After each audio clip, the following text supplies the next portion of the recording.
The root of the problem in the sustainability crisis is a loss of the sacred.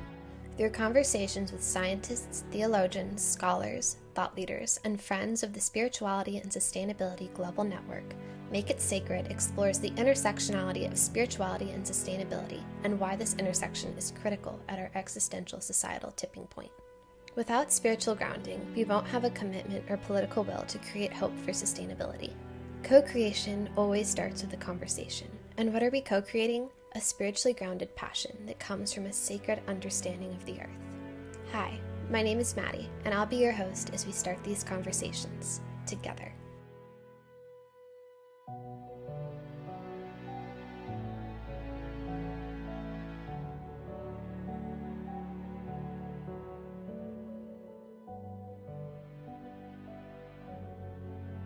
Hi everyone! In this episode, I had the pleasure of interviewing Sam King, who you will soon learn a lot about. Sam King is an environmental educator, public speaker, writer, and activist, among many other things. He serves as Director of Sustainability for the United States Marist School Network and project manager for the Journey of the Universe film and multimedia project. He has also worked as a research associate for the Yale Forum on Religion and Ecology, assisting Mary, Evelyn Tucker, and John Grimm in creating 6 online courses on religions and the environment. A former teacher in Peru, Sri Lanka, and Connecticut, he holds a Master of Arts in Religion and Ecology from Yale Divinity School with a certificate in Educational Leadership and Ministry. Sam is passionate about bridging science and spirituality to inspire a more just and sustainable world. In this episode, we discuss Sam's religious journey, the cosmic Christ, biodiversity and species loss, Harvard, creative writing, and Jurassic Park. One of those items is not in this episode, but you'll have to listen to find out which. Thank you for being here and supporting us with your ears. But if you would like to support us in more ways in the furthering of this podcast and other educational initiatives through the SSGN, you can click the link in the show notes. And you can also help us out a great deal by leaving a rating and review wherever you listen to your podcasts. This just helps these interviews to spread to more ears than just yours and to share our mission with the world. All right, without further ado, please welcome Sam King.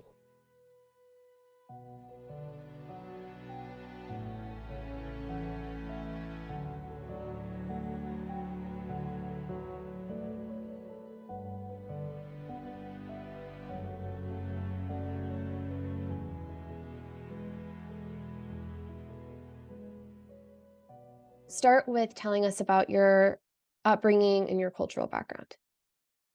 Absolutely. So I grew up outside of New York City in the town of Rye, and I grew up going to a Presbyterian church. So that was my early spiritual formation. And I think of Thomas Berry's metaphor of a rose-petaled window, where many people enter the world through a primary rose petal. And we also have these constellate identities around them. So my early encounter with the world was through the Protestant Christian tradition that I encountered as a child. And then as an adolescent, I grew very interested in Theravada Buddhism, particularly through a class I took in college, because I wanted to study philosophy and religion. I took a class in high school called Ancient Philosophy. That was the first class I ever took in school that really captivated me, that really enthralled me. And I worked together with this teacher to create a small seminar with only 2 students called Faith and Reason, my senior year of high school, because I was marinating in these questions about the nature of God, the nature of ultimate reality, and how I should live my life. And so that journey propelled me to study philosophy and then later religious studies in college. And I took a class in Theravada Buddhism that completely captivated me. It was a very new tradition for me, given my cultural religious background, and I wanted to study more. So I decided to study abroad for a semester in Sri Lanka, where I studied Sinhala language and studied ancient Buddhist texts and visited some of the earliest Buddhist civilizations in the world, dating back to the 3rd century before the Common Era, and really practiced meditation avidly and was very interested in embodied contemplative practice. And so those traditions of Presbyterianism and Buddhism were really the traditions that have really shaped me in my early formation. What do you think Buddhism brought to your spiritual practice? What did it teach you at that formative time of your life? Yeah. So Buddhism emphasizes in so many ways the interconnected web of all life, this idea of dependent origination or praditya samutpada. And that was such a profound insight for me, to see my own life as inextricably connected to the larger, more than human world we inhabit. And I had struggled in some sense. I felt like the Christianity I had encountered had a sense of separation from the natural world, at least in the way that it was presented to me. I felt like there was this human nature divide. And I think Buddhism helped me see a continuum of my own life as a mammal and the rest of the living world we inhabit. And I later rediscovered, through especially the pre-modern Christian mystics, this wonderful creation-centered spirituality in the Christian tradition, through folks like Hildegard of Bingen, the medieval herbalist, or Thomas Aquinas, who says that the universe is the most perfect element of creation. And Meister Eckhart in his Christian mysticism. And later, I discovered the work of Thomas Berry and Pierre Teilhard de Chardin, and this idea that we live in what Teilhard called a divine milieu, or Thomas Berry called a sacred universe.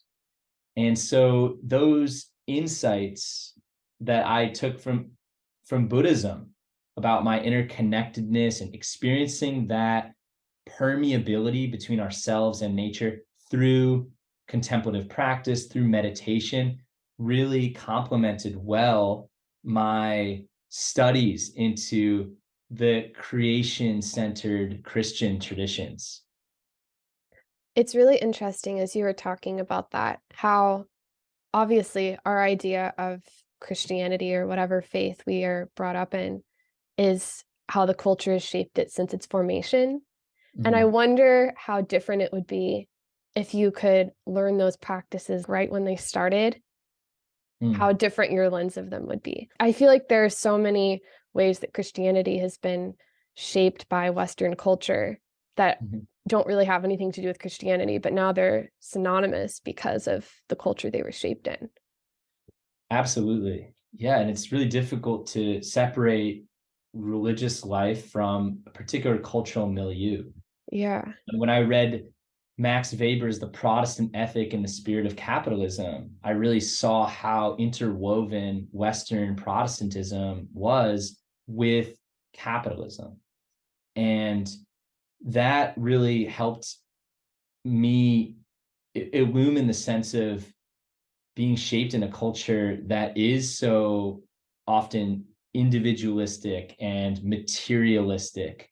And there was a process of walking away from the Christian tradition from a place of disillusionment, and then re-entering the Christian tradition from a place of integration and from a place of deep searching for the contemplative depths, for the cosmic Christ archetype that has been so life transforming for me, in seeing the incarnational nature of all of reality, to see the cosmic Christ, which is spoken about in the Gospel of John and in Paul's letters, all throughout the natural world.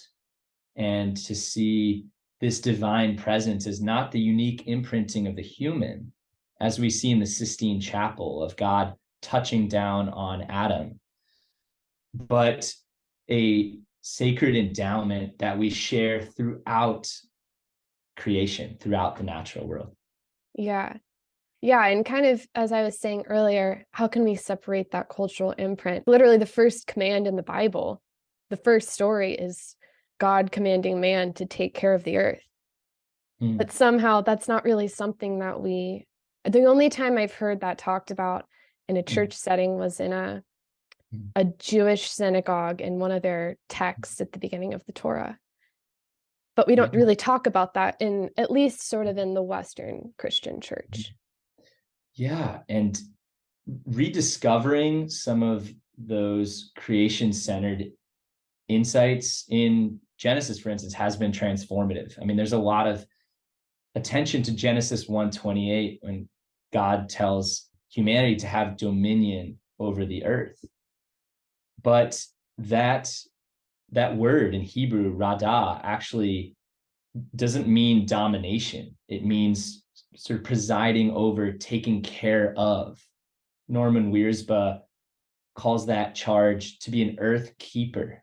And what was also really profound for me was to learn the sense in which Genesis begins with the universe, with creation, right? And humans appear much, much later.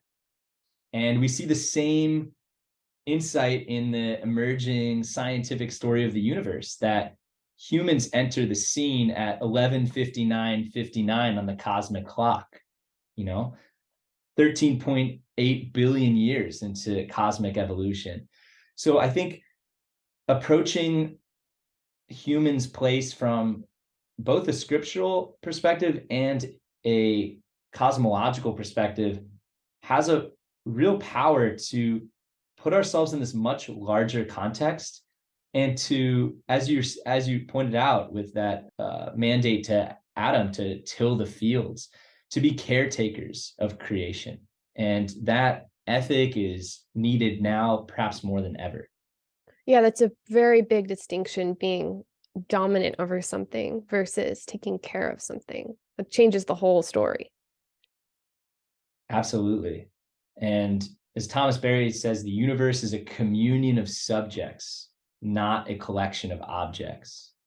And when we relate to the natural world as imbued with subjectivity, with interiority, it changes our whole perspective. And so much of our ecological crises are due to this fact that we've been treating, and by we, I mean mostly Western industrialized countries, fueled in large part by this Judeo-Christian interpretation of domination, right? One interpretation of Genesis 1:28 of superiority, to treat nature as an object to be exploited for humans' own end. And that worldview has really driven the ravages of climate change and the sixth great extinction event and the toxic pollution we're experiencing around the world.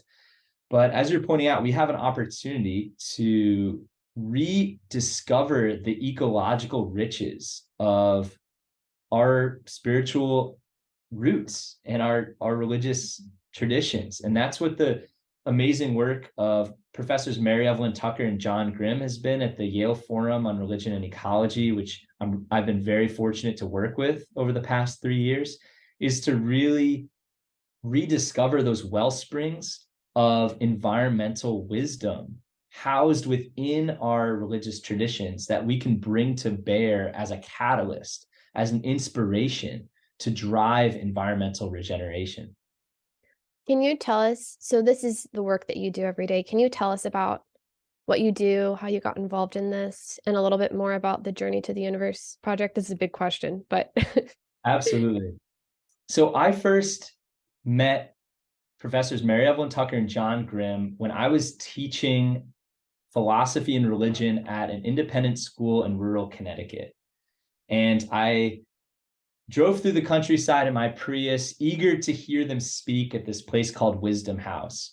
And they screened this Emmy award-winning film called Journey of the Universe, which is narrating the epic story of cosmic evolution in a way that's fusing together contemporary science and the wisdom of the world's religious traditions.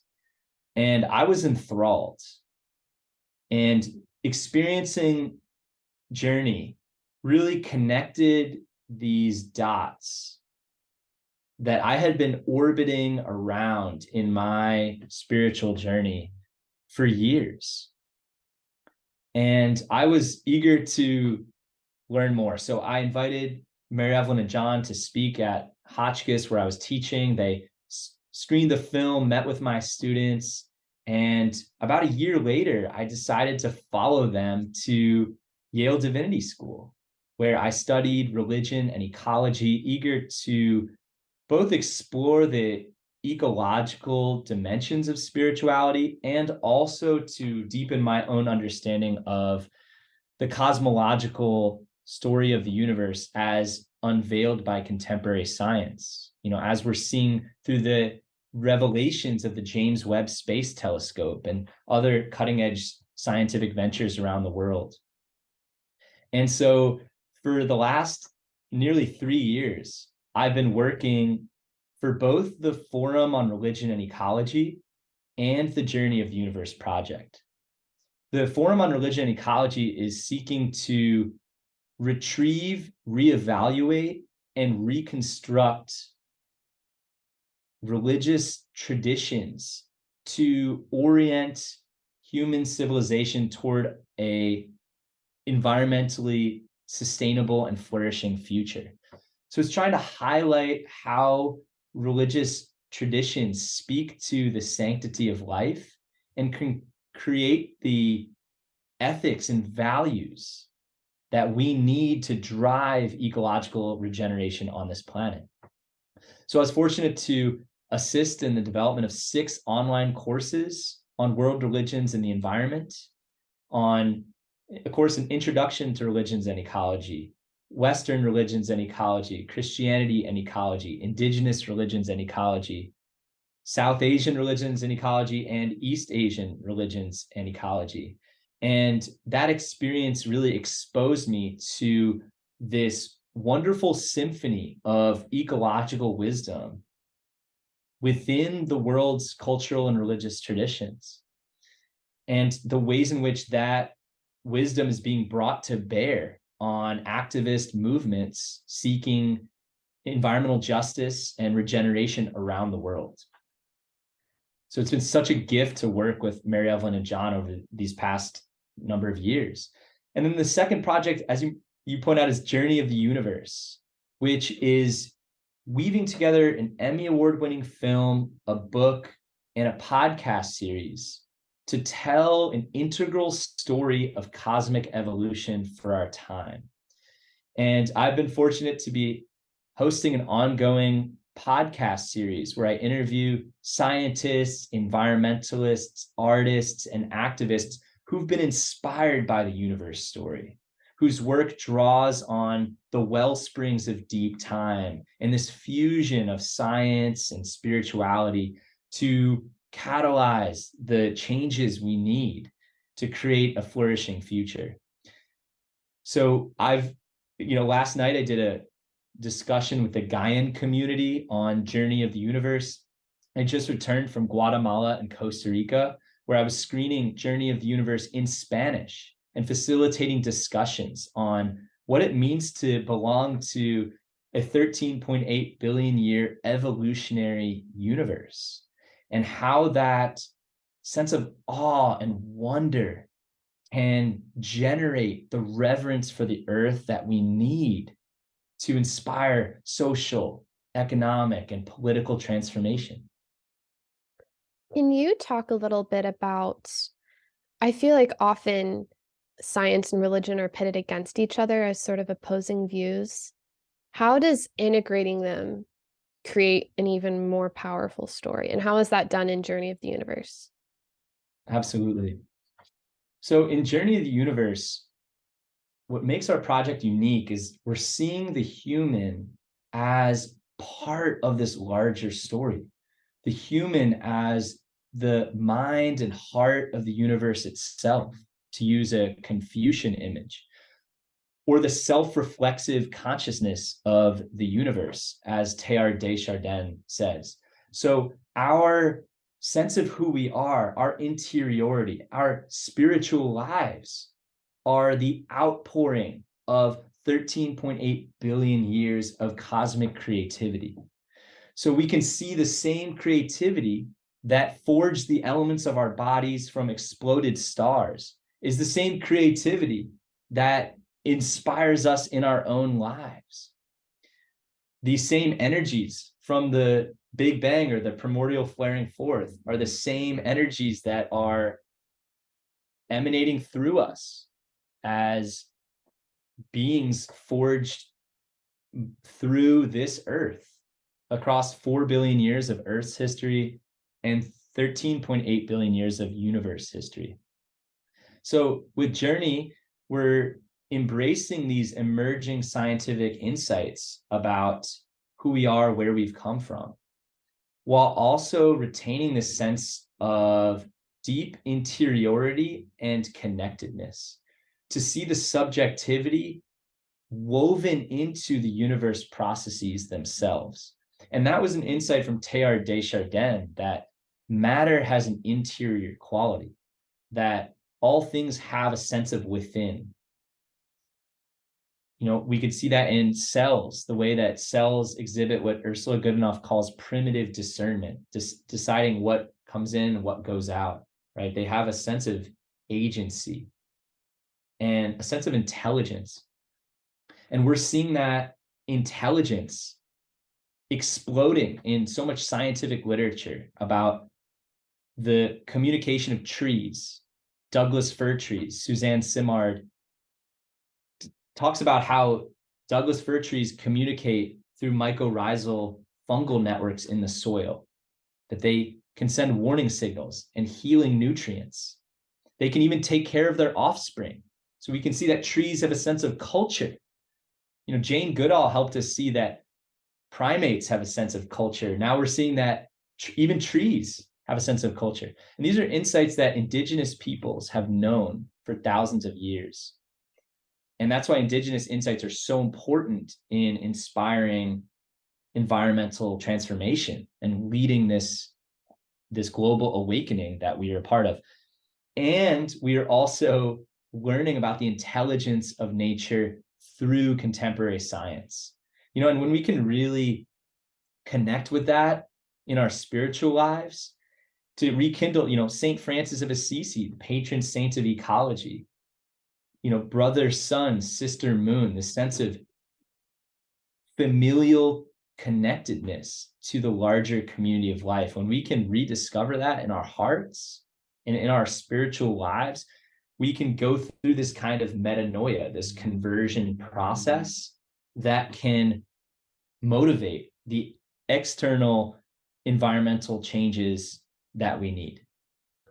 This really reminds me of Friedhof Capra. I think that's how you say his name. Yeah, he's the author of the Tao of Physics. I took a course from him a couple of years ago. I think it's called The Web of Life, the course is.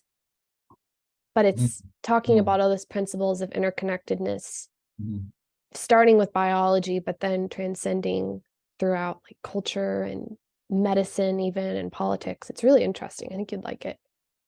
Absolutely. Yeah, I mean, Capra is one of those really interesting thinkers who is fusing together the interconnectedness of quantum theory and the ways in which our religious traditions speak to the interconnected web of life. So that's, again, what we're trying to do with Journey of the Universe, is to dialogue with that sense of connectedness and to find that in the idea of the kingdom of God throughout the earth, or what some like to call the kingdom of God, as well as the jewel net of Indra, you know, from the Huayan Buddhist tradition of China, the intercausal matrix of all reality. You know, that's the other emphasis we're trying to bring forth, especially with the Forum on Religion and Ecology, is to honor these different ways of knowing, right? That to know something scientifically is a unique way of knowing something, and something can also be known through a traditional religious paradigm. For instance, through that idea of being a part of the jewel net of Indra, being part of this interconnected web of all life. And this is a recognition that environmentalism needs to be connected to the diverse cultural and religious insights of our planet. 80% of the world's people participate in some kind of religious community.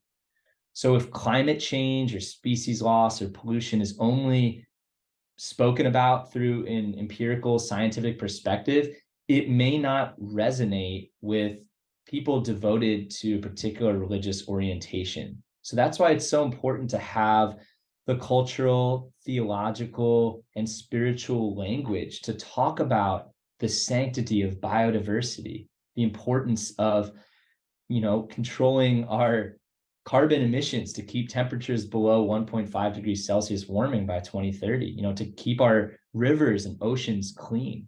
We need that differentiated cultural wisdom of the planet. Joe Holland, I think he's the one who told me this. I was interviewing him once, and he was telling me about how Native American Indian cultures always had a council, and in this case, it was called the Council of Grandmothers. And their job in the government, the local government of the Native American tribe, was to think about how the decisions they were making would impact 7 generations forward. And I think that's something we're really missing right now from our system of government. But how interesting that hundreds of years ago, before all of the advancements that we have made now, that people, indigenous cultures in particular, were so forward thinking in that way about how are the decisions we're making now affecting the future. Absolutely. That's so impactful. And I think not even just thinking about, we can't just think about it as the environment. We have to think about it as like the future of the people that are going to be born from us, our future grandchildren, the furthering of our species. Like that's not going to be possible either if we don't steward the earth. Exactly. And to advocate for the least of these, the voiceless, or at least those whose voices may not be heard in a certain tenor, the voices of marginalized communities around the world, human communities, the voices of desecrated landscapes around the world, desecrated waterscapes, and the voices of future generations, and to really honor these different beings, these stakeholders in our decisions. Because as you point out, so much of our economic and political life is incredibly short-sighted and about how can we make the most profit now? How can I get elected for this next political cycle, right? But to think generations in advance, and that profound sense of reverence and that animistic sensibility seen in so many different indigenous traditions is essential in orienting ourselves to a living earth. Again, coming back to this idea that the earth is not a resource to be exploited for human gain. It's a community of life to be treated with reverence and reciprocity. Robin Wall Kimmerer, indigenous botanist, has this wonderful idea of the honorable harvest, of taking only in a way that will replenish sweetgrass or whatever we are harvesting from the more than human world, and to live in reciprocal harmony, in a sense of grateful interchange with the bioregions we inhabit. You can tell you're a teacher because you're good at citing your sources. I'm not very good at that. I need to get better at it. Can you talk about biodiversity and species loss, why that's important, and kind of also the spiritual implications of that? Absolutely. As I mentioned earlier, we are in the 6th mass extinction in Earth's 4 billion year history. And this has happened in a very short period of time historically, precipitated by the Industrial Revolution and the profound economic and political developments that have taken place over the past few centuries. And the rate of species loss is staggering, losing as many as thousands of precious creatures and beings every year due to habitat loss, deforestation, pollution, and climate change. And we can see these as economic, political, and social tragedies, and they are. But they are also a reflection of a spiritual crisis because a lot of this devastation comes down to a problem of worldview, a problem of how we understand our place in the world.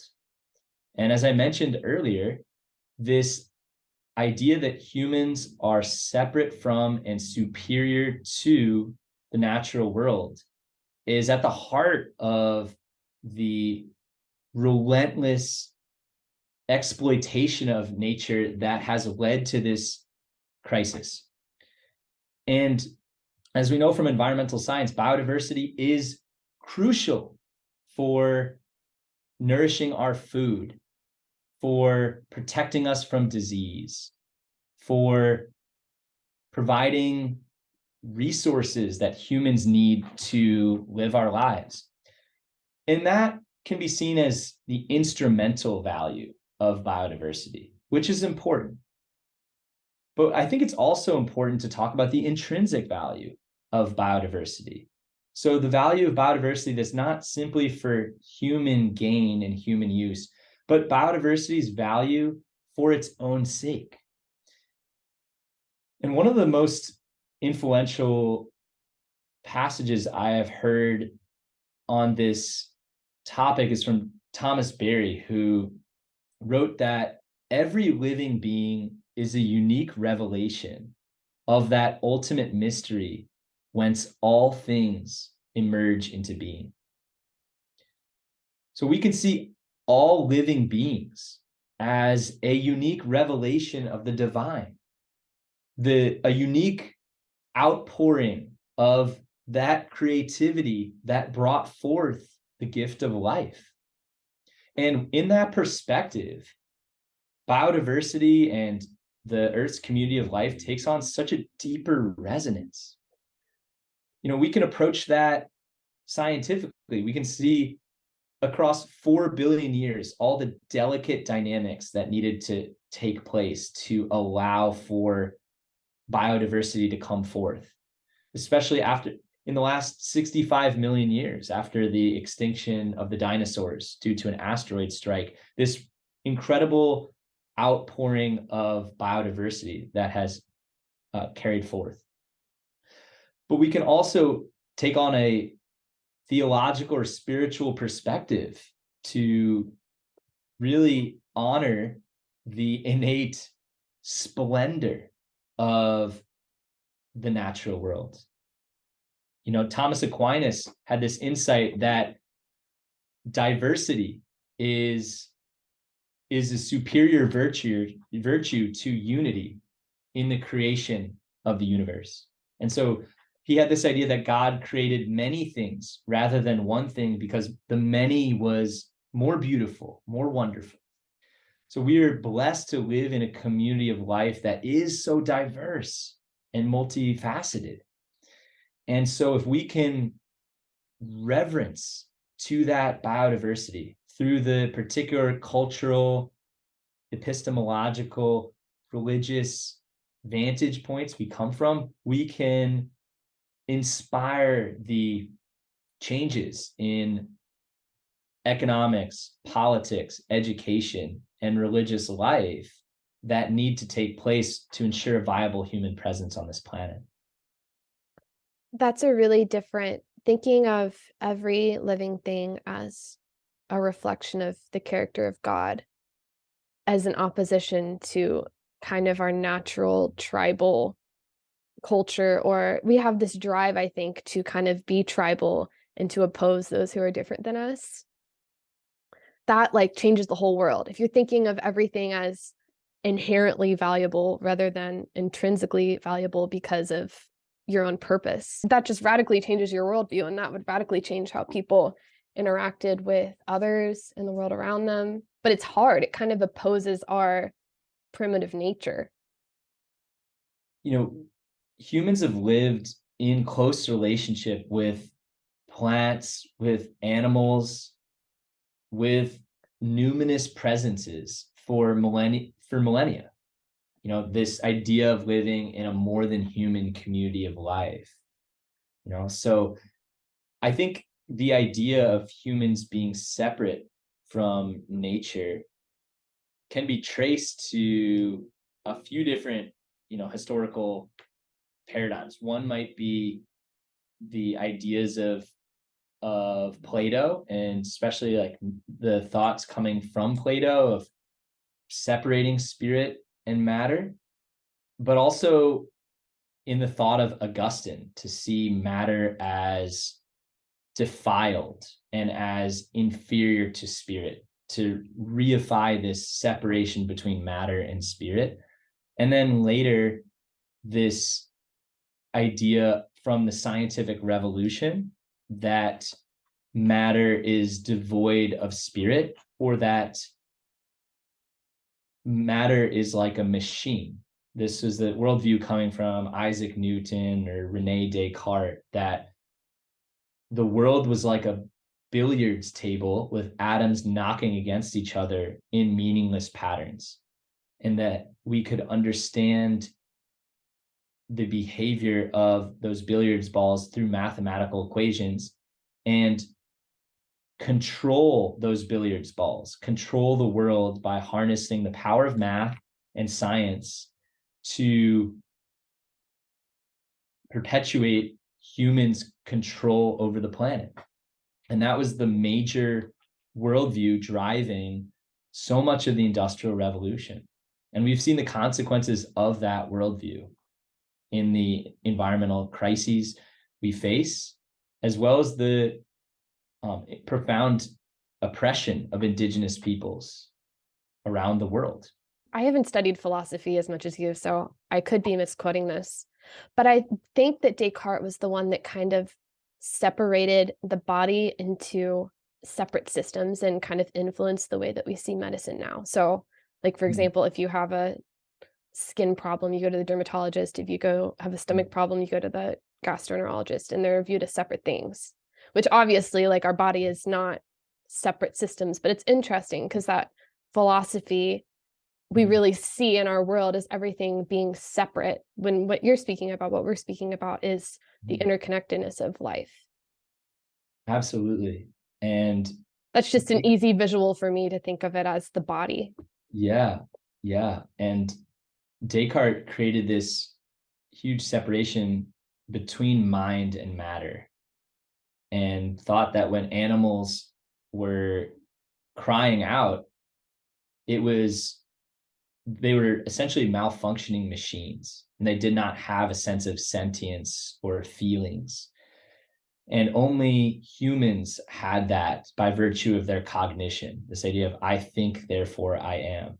And that sense of humans being superior to nature because of our thinking capacity has been so much at the heart of the industrial growth society that has taken up so much of the planet, right? So this comes back to this question of worldview, right? Of needing to tell a new story and a different conception of who we are and where we've come from.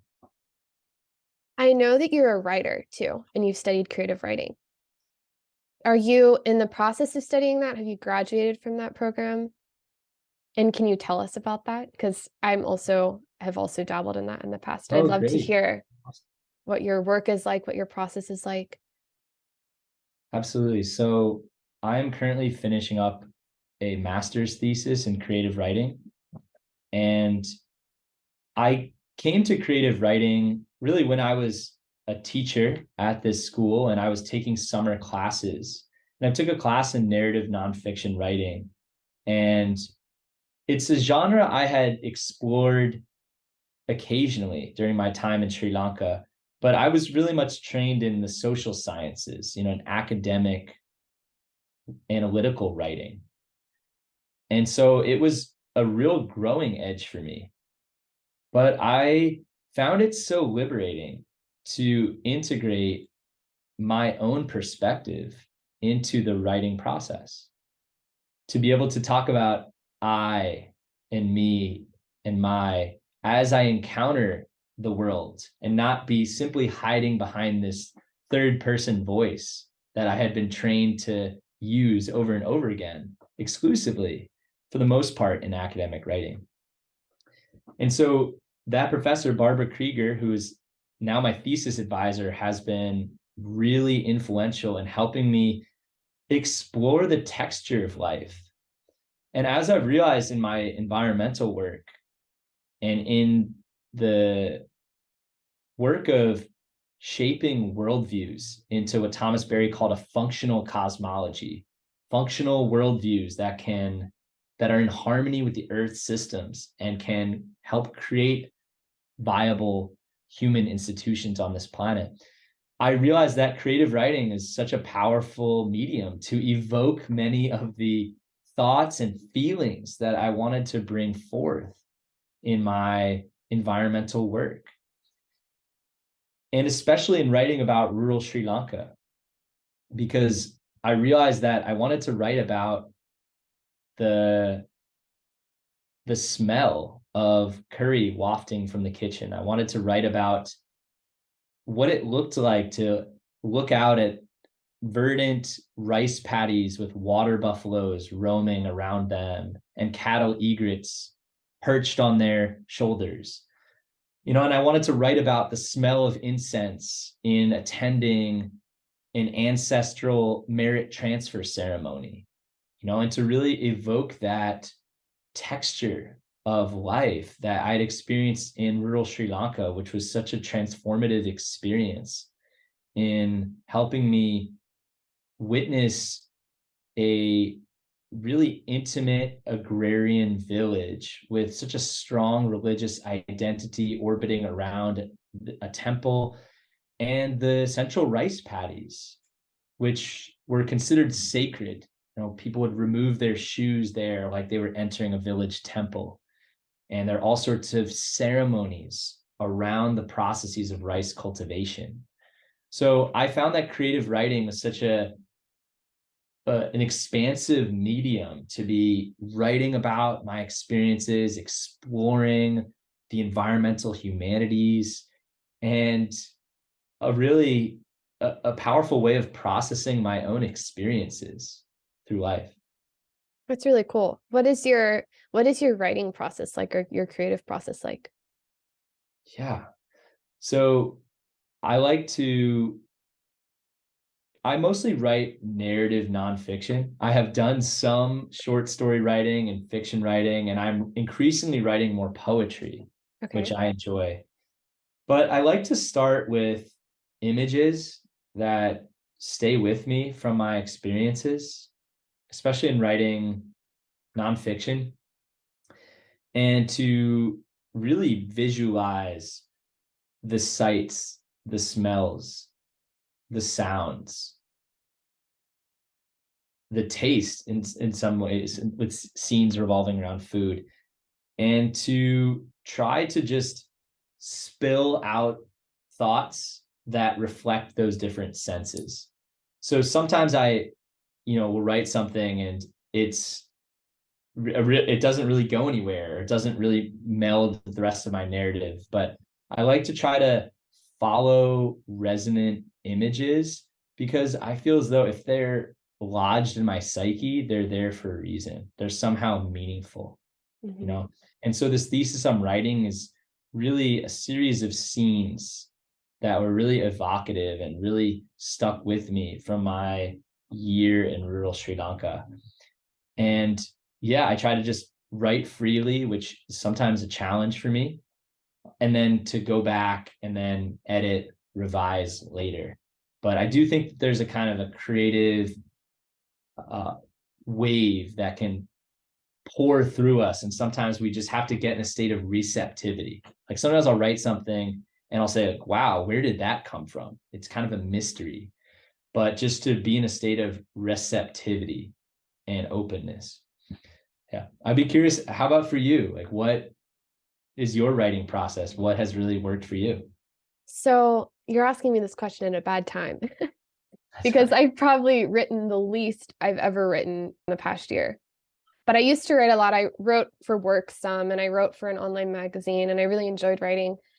I think something that has tripped me up a lot in the past year, I think I've had a sort of creative crisis in the last year, and I feel like I haven't made anything that I like, which is, we all go through that.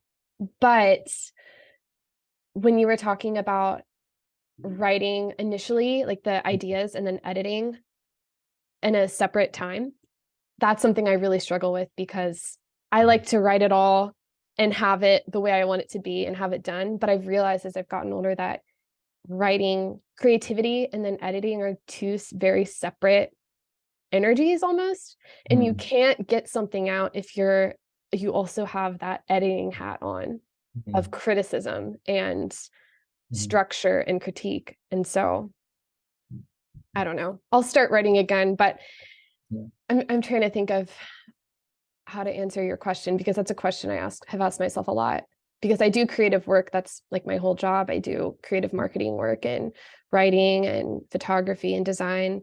And in the past year, I felt like I've had some kind of challenging things in my life in the past year. And it's made me, I kind of think of it as like creativity as like fertility almost and growth. And when something is not in a state of, for example, like when a field is dry, it's not going to produce fruit or vegetation. And so that's kind of how I feel personally. And I'm in a state right now of figuring out how I can kind of get out of survival and create again. So I'll get back to you on that. Yeah, I hear you. And I had a period of major writer's block for about 3-4 months last year where it felt like I couldn't create anything new about that experience in Sri Lanka. And the practice of free writing and sort of liberating myself from judgment or the limiting beliefs, so this isn't good, this isn't perfect, really helped open that valve of creativity to come forth again. And I really had to just be like, this is okay. This is what's coming through for me now, and to be at peace with not letting perfect be the enemy of the good, right? Yeah, And just that's a great celebrating line. creativity for its own sake. Yeah, that's a great line.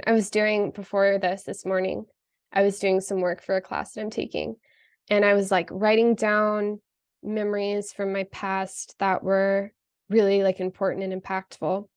And I've been thinking about this during this whole interview because it's interesting what came up for me. So every single memory I wrote that was like the most impactful or something just like really joyful that I could remember in my life in the past, all of them were times that I was alone in nature. And I experienced this sense of like presence and connectedness and joy. And I wrote down like 4 of them in detail. But I was thinking about it, and as you've been talking, like how funny is it that every time in my life that I felt really connected to God and really, I felt joyful more than 4 times in my life, but for the sake of this exercise, I only wrote 4. Every single time I was outside in nature, like in the middle of nowhere, alone, talking to no one. And I think that's a really missing piece almost of maybe traditional Western religion, not what you're talking about. The ideas that you're talking about are very much integrating this, but just the presence of God in nature and sort of that contemplative state, the importance of that. Because I know for me, when I look back on my life, those are the times that I've really felt connected to God and connected to myself in a state of like silence where there's no option to go on the internet or talk to another person or anything like that. Definitely. And I had a college professor once share this idea that I had a graduate school professor share this idea that authentic prayer is the difference between bird watching and bird hunting. And so I have also felt that sense of receptivity. The times I feel most spiritually connected are when I am in that state of openness and receptivity. That's one of the reasons I love bird watching and foraging, is I'm almost just open to what emerges if I'm out on a hike or in the woods, rather than just trying to pursue my human agenda, to say like, what presences might be speaking to me here, and to really be open and receptive to communion with the living world. Yeah, because in both of those instances, you have no control of when you find something. And all you can do is create the space and the silence for it, which That's is right. a really different posture than actively chasing after something. Exactly. And it's one of these paradoxes in life. Like, I think about that experience finding the journey of the universe retreat when I was teaching. I never knew that I would be doing this work 3 years later and working with the co-producers of this film. I was just open to following my passions and my curiosity. And from that state of openness, these amazing opportunities have come forth, right? Yeah. So, yeah, kind of like relinquishing the need for control, even over our own lives. Yeah. And that has been so liberating in my own life journey, is like surrendering even control, not knowing what the future will hold, and trying to find peace with that, right? Yeah. I wonder, even I would challenge people that are listening to this to think about maybe the best things that have happened to them in their lives, or the best moments, or even like relationships. Was it something that you were chasing after, or was it something that kind of came into your life and it was a blessing? Because when I think about that, I was thinking about this story the other day on Valentine's Day, of when I was in Scotland with my best friend, and we were studying there for a couple of months, and we were walking around like in this little town, and we're waiting for a train for like the whole day. So we had the whole day, and it was cold, and there was like nothing in this town. And so I walk up to this guy who was out in his front yard, and I asked him if there was a coffee shop, and he just like laughed at me and said, "No, there's nothing here anywhere." And then he comes back and he invites us in his house for tea with his wife. And it turns out that this guy was the first person to row across the Atlantic Ocean from, I think he started in like Nova Scotia and then went across to Britain. And so he told us this whole story, and it was incredible. My grandpa has him in the Guinness Book of World Records. He's an amazing person. Thinking about that moment with that guy, it just happened because I had a whole day ahead of me, no agenda, no place to go. Like, we were in need of something, and we were just, there was a lot of space in our day, in our lives, you could say. And then this thing happens.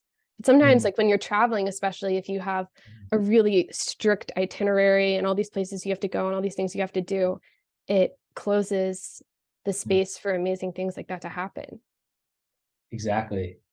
Yeah. And to relate this back to that ecological theme, I've been doing some research on pollinator gardens, and so many Americans in particular, create these very manicured gardens, trying to control and subdue the wildness of nature. But if we can learn to let go of some of that control and allow native plants, pollinators to flourish in our regions, we can be part of this process of regeneration. And there's almost a retraining too of our idea of beauty, like learning to see a native meadow in all of its uncontrolled complexity as beautiful, and I love native meadows and native pollinator gardens, and watching bees and butterflies buzzing around, and sort of, yeah, like learning to surrender the need to control nature and to work with the more than human community, because ultimately it makes us less lonely too. Yeah. We expand our sense of beloved community when we learn to cohabit, to share this earth with the wondrous biodiversity all around us. And that is very different from sort of the American ideal manicured lawn. My Absolutely. grandmother's still alive, but when her and my grandfather both lived in their house before they had to move into a nursing home, they were big bird watchers and native plant society people. And she had this incredible, her yard was just like you described. I think the cable guy that came out one day was like, oh, this looks like Jurassic Park, because it really did. It was just wild. Things were going everywhere. It got more that way as they got older and they couldn't maintain it as much, but it was incredible. Like the species biodiversity of the plants and the animals and the birds and the butterflies. But it was just like you were describing, it was a wild meadow, but it was like fantastic.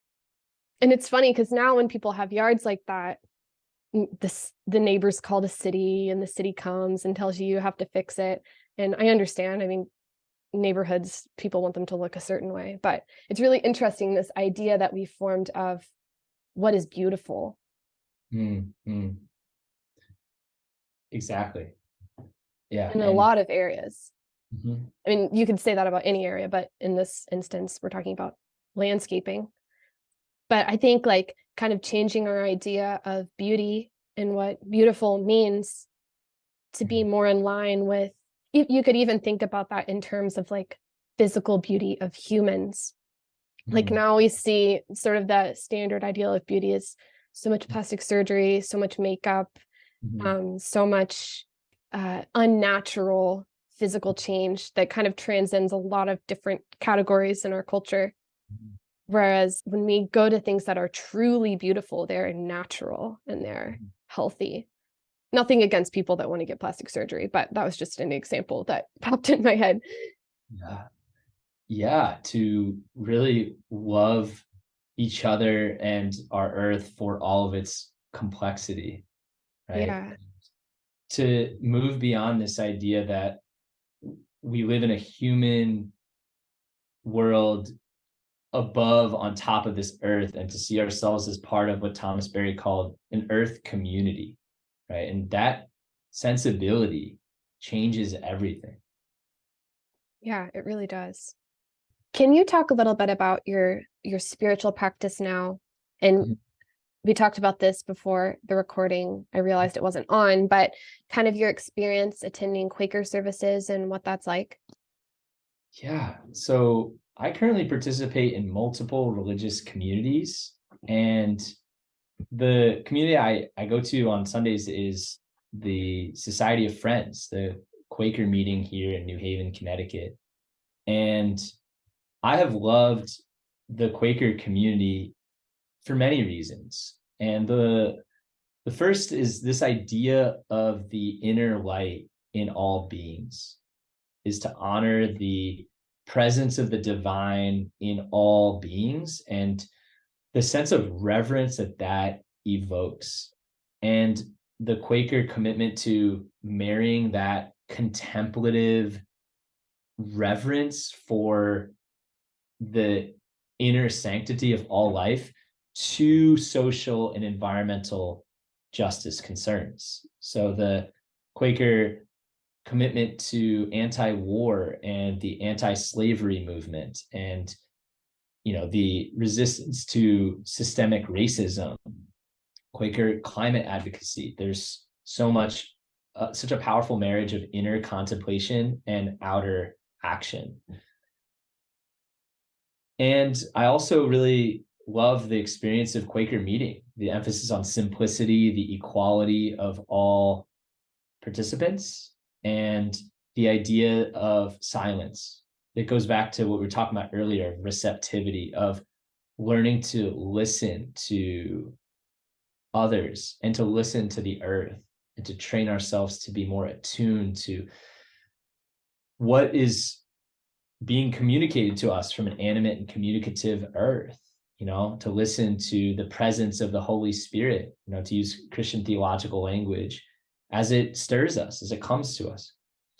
And I also participate in the Marist community. And that introduction was made through my spiritual director, who I've been working with And I met also at Wisdom House, that same retreat center in Connecticut, where I met my professors, Mary Evelyn Tucker and John Grimm. And he is a Jungian spiritual director who is really interested in Christian Jungian dialogue. And he's been a wonderful mentor for me. And through our relationship over the years, I became immersed in the Marist world. And now I am serving as a director of sustainability for the Marist province in the United States. So I've been really blessed to be in community with the Marists and to be working with student leaders at 10 Marist schools across the US to develop environmental commitments at their own schools, and to really be developing this faith-based, hopeful coalition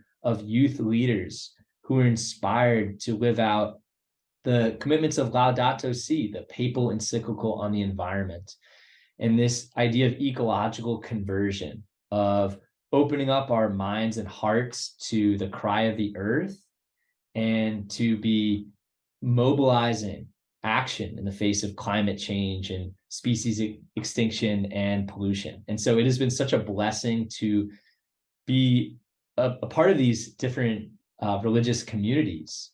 And I also practice meditation and I practice yoga as well. So I've been so blessed to encounter so many different religious traditions in my journey.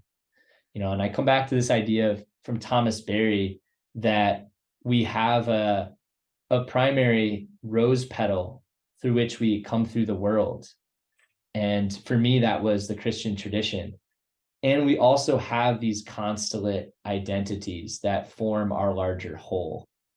And yeah, Barry has, I think, really helped me reconcile that complexity and that dynamism of my own spiritual journey, which only continues. And I've been so blessed by the wisdom of many people, many teachers, many great mentors, some of whom I've mentioned, who have helped me find my way through life. Yeah, mentors are so important. Absolutely.